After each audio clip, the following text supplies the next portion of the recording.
Ibu semuanya, kita masuk ke dalam sesi untuk updating. Kita ucapkan Assalamualaikum warahmatullahi wabarakatuh. Salam sejahtera untuk Bapak Ibu dan rekan-rekan semuanya. Baiklah, kita untuk mengejar waktu yang memang sudah tertinggal jauh, kita mulai untuk updating pagi ini, yaitu kita ada kedatangan dua narasumber, satu dari PPATK, kemudian yang akan dengan oleh yang akan menyampaikan materi mengenai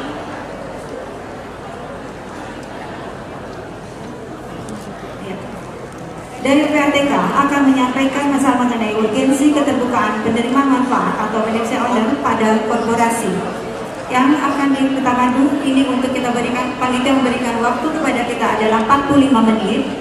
Mohon Bapak Ibu semuanya dapat mengikuti updating ini dengan seksama.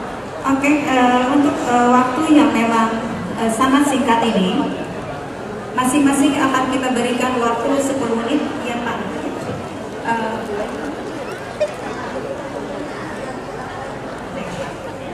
Baik, untuk narasumber yang pertama, yaitu kita berikan waktu untuk 10 menit.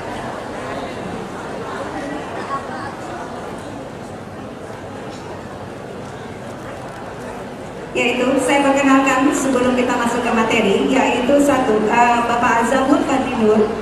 Ini lahir di Tanjung Pura, Langkat, Sumatera Utara, tanggal 18 Agustus 1971. Mungkin di sini adalah jabatannya sampai dengan saat ini ya Pak Azamud ya, Ketua Kelompok Analisis Hukum pada Direktorat Hukum Pusat Pelaporan dan Analisis Transaksi Keuangan atau PPATK. Ini mungkin riwayat pendidikannya terakhir adalah pasca sarjana Universitas Sumatera Utara Medan, ya Pak ya. Kemudian ada mungkin riwayat pekerjaannya mungkin dari pertama adalah dari Kejaksaan Republik Indonesia, kemudian staf Direktorat Hukum PPATK, Ketua Kelompok Pemantauan, dan terakhir adalah Ketua Kelompok Analisa Hukum pada Direktorat Hukum PPATK. Selamat datang Pak Azamud. Kemudian ini juga akan dibantu dengan Bapak Haryono, ya Pak ya, sama dari PPATK juga nanti akan membahas mengenai urgensi keterbukaan penerima manfaat beneficial owner pada korporasi. Untuk mempersingkat waktu, kita berikan waktu 10 menit masing-masing kepada Bapak Azamud dan Pak Haryono untuk memaparkan materinya. Kemudian kita berikan waktu juga 10 menit kepada Bapak Agus Syukur untuk memaparkan materinya. Materi mungkin Bapak Ibu sudah dapat di dalam seminar kit masing-masing. Untuk mempersiapkan itu saya berikan waktu kesempatannya, silakan. Terima kasih. Assalamualaikum warahmatullahi wabarakatuh. Selamat pagi menjelang siang. Saya sebenarnya ini super tembak juga. Jadi tadinya pertama yang ditunjuk itu ada staf kami, Pak Dira, dan kebetulan saya baru pulang haji.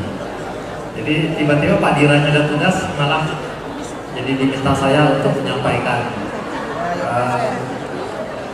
Dan saya mungkin tidak akan panjang-panjang walaupun dikasih waktu 10 menit karena saya yakin rekan-rekan notaris sebenarnya sudah tak konsen juga ngikutin acara ini karena sudah sangat semangatnya ingin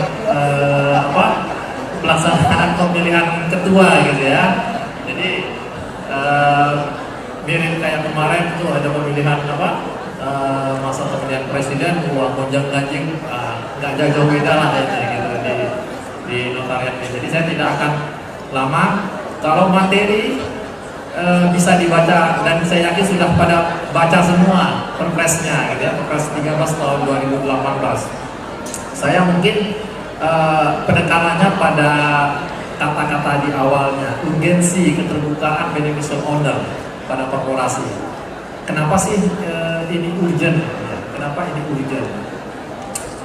Saya kasih gambaran bahwa peraturan ini triggernya memang banyak. Waktu itu melit peraturannya itu adalah KPK. Kenapa KPK? Karena KPK menjadi PIC menjadi leader pada saat dilakukan assessment konvensi internasional di bidang anti korupsi, ya, ANKEK. Dan salah satu yang menjadi perhatian dalam evaluasi pelaksanaan konvensi anti korupsi itu adalah adanya pengaturan tentang ketentuan beneficial owner. Bapak-bapak, ibu-ibu tentu sudah tahu terkait dengan KYC, ya, know your customer. Kalau di notariat itu prinsip mengenal pengguna jasanya, kliennya. Nah, ternyata prinsip mengenal pengguna jasa itu tidak cukup, tetapi juga disyaratkan adanya pengenalan beneficial owner. Saya ingat tahun 2009-2010, saya kurang pasti sekitar 2009-2010, ada konvensi internasional terkait dengan implementasi dari konvensi internasional anti korupsi, biasa disebut COSP, itu yang ketiga di Doha. Di sana dibuka salah satu working groupnya adalah membahas tentang pentingnya beneficial ownership. Kenapa beneficial ownership menjadi penting? Karena pada kenyataannya banyak sekali korporasi yang terlibat dengan masalah hukum, ya. Korporasi yang terlibat dengan masalah hukum itu ternyata beneficial owner-nya berbeda dengan pengurusnya. Beneficial owner-nya berbeda dengan pengurusnya. Bahkan ditemukan beneficial owner itu bahkan bukan pengendali korporasi. Jadi kalau kita lihat di undang-undang PT ada pengendali korporasi, bahkan ada pengendali korporasi tapi dia bukan beneficial owner. Dia sendiri hanya kepanjangan tangan dari beneficial owner. Saya di PPATK 13 tahun. Sebelum di PPATK saya di kejaksaan, dan status saya sampai sekarang sebenarnya masih jaksa. Saya pernah mengejar orang dan membawa ke Jakarta, ya, dari Medan ke Jakarta kita bawa. Kita 3 hari ngejarnya, itu komisaris utama dan direktur utama. Direktur utama itu ternyata adalah seorang sales atau marketing farmasi. Dia biasa dagangkan obat dari apotek-apotek, itu naik Vespa butut. Dia menjabat sebagai direktur utama. Yang menjadi komisaris utamanya itu adalah seorang pedagang yang punya toko kelontong di depan rumahnya. Nah, ketika perkara ini diajukan, mereka ini dijadikan sebagai, oleh Kejaksaan Agung dijadikan sebagai tersangka dengan jabatan direktur utama dan komisaris utama. Kenapa? Karena tidak ada dokumen yang mendukung, bahwa yang menyatakan bahwa yang lain. Tidak ada dokumen pendukungnya. Ya, semua dokumen yang ada menunjukkan mereka adalah direktur utamanya, mereka adalah komisaris utamanya. Walaupun secara material sebenarnya diyakini bahwa ada orang di belakang itu, gak mungkin dong yang jadi direktur utama itu adalah masih kerjaannya jualan obat dari apotek-apotek. Gak mungkin dong komisaris utama yang punya saham mayoritas tapi dia cuma punya toko kelontong. Tapi faktanya itu, kalau kita lihat di anggaran dasar anggaran rumah tangganya, itu yang ada kita temukan. Ini kenapa pentingnya pengaturan beneficial owner ini, sehingga kita bisa menyentuh yang disebut dengan beneficial owner. Nah, peran dari teman-teman notaris, kalau boleh disampaikan secara sederhana, adalah teman-teman notaris itu meminta informasi tentang beneficial owner-nya kepada perusahaan, kemudian menyimpan dokumen-dokumen terkait dengan beneficial owner itu dengan kewajiban retensinya selama 5 tahun. Yang tentunya di sini kalau kita lihat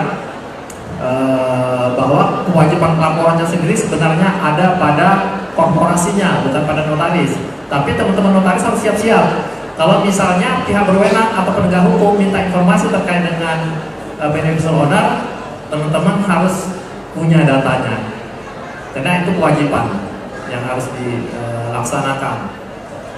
Kemudian di balik kewajiban itu sebenarnya ada peluang juga buat teman-teman notaris, karena di dalam peraturan ini itu memungkinkan kepada pihak berwenang untuk melakukan kerjasama pertukaran informasi.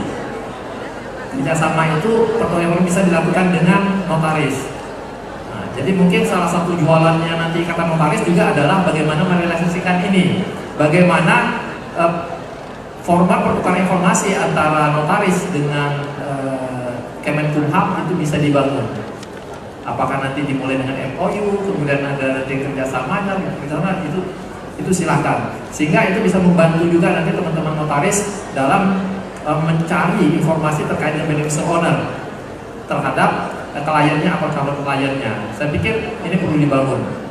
Insya Allah PPATK juga sedang membangun juga data PEPS, ya. Yang mana nanti juga itu mudah-mudahan bisa sedikit banyak membantu juga teman-teman notaris dalam mencari informasi terkait dengan masalah beneficial ownership ini. Mungkin pengantarnya itu saja dari saya, karena saya lebih senang nanti banyak di diskusinya, karena kalau materinya yang perpres saya yakin bisa dibaca sendiri, dan bahkan saya yakin sudah dibaca, karena menganggap perlu maka dibuat kegiatan pada hari ini. Mungkin begitu aja, terima kasih. Assalamualaikum warahmatullahi wabarakatuh.